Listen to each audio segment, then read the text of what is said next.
इराणचे सर्वोच्च नेते मुज्तबा खामेनी यांनी आपल्या सैन्याला युद्धविराम करण्याचे आदेश दिलेत। मुज्तबा खामेनी यांनी सर्व तुकड्यांना युद्धविराम करण्याचे निर्देश दिलेले आहेत। एकीकडे ट्रम्प यांनी मोठी घोषणा केल्यानंतर आता इराणचे सर्वोच्च नेते मुज्तबा खामेनी यांनी सुद्धा आपल्या सैन्याला युद्धविराम करण्याचे आदेश दिलेत। सर्व लष्करी तुकड्यांना युद्धविराम करण्याचे आदेश देण्यात आलेले आहेत।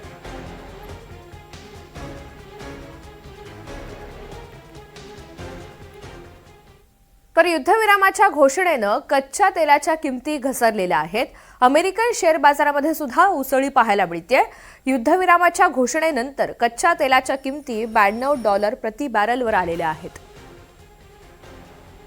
युद्धविरामाच्या घोषणेनं कच्च्या तेलाच्या किमती घसरलेल्या आहेत। तसंच युद्धविरामानंतर कच्च्या तेलाच्या किमती आता $92 प्रति बॅरल आपल्याला पाहायला मिळतात।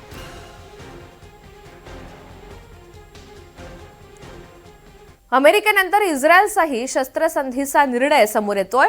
युद्ध थांबवण्यासाठी इस्रायलच्या इराणपुढे मात्र काही अटी आहेत।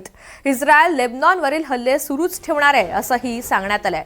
या सगळ्या संदर्भात एक स्टेटमेंट जारी करण्यात आलेला आहे। अमेरिकेनंतर आता इस्रायलने आपली भूमिका स्पष्ट केली। शस्त्रसंधीचा निर्णय त्यांच्याकडनं घेण्यात आलाय। युद्ध थांबवण्यासाठी मात्र इस्रायलने इराणपुढे काही अटी ठेवलेल्या आहेत। इस्रायल लेबनॉनवरील हल्ले सुरू ठेवणार आहे असंही सांगितलं जात आहे। बेंजामिन नेतन्याहू यांच्या कार्यालयामार्फत या सगळ्या संदर्भात एक स्टेटमेंट जारी करण्यात आलेला आहे आणि ट्रम्प यांनी जी घोषणा केलेली आहे शस्त्रसंधीची त्याला पाठिंबा दर्शवण्यात आला।